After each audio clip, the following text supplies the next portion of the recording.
Shalom, perkenalkan saya atas nama Cecilia Marce dari Prodi Pendidikan Fisika Fakultas Keguruan dan Ilmu Pendidikan.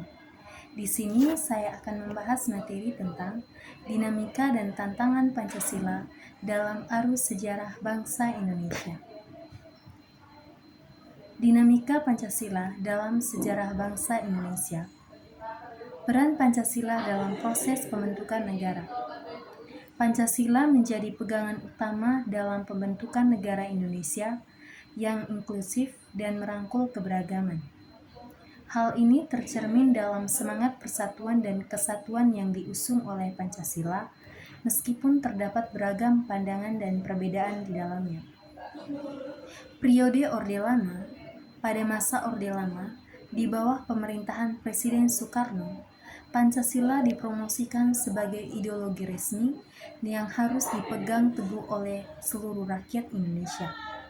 Namun, terjadi pula penggunaan Pancasila untuk kepentingan politik yang otoriter. Masa Orde Baru. Selama masa Orde Baru, di bawah pemerintahan Presiden Soeharto, Pancasila dijadikan sebagai alat kontrol politik yang ketat. Paham ini juga digunakan untuk menghambat kebebasan berpendapat dan berorganisasi dengan menekankan pada konsep Pancasila sebagai satu-satunya ideologi.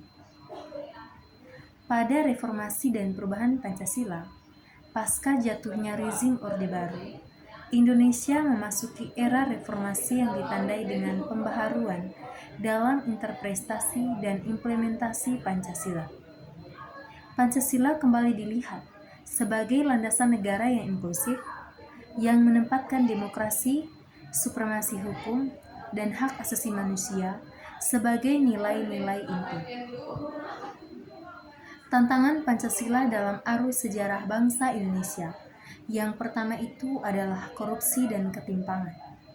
Salah satu tantangan terbesar bagi implementasi Pancasila adalah korupsi dan ketimpangan sosial ekonomi.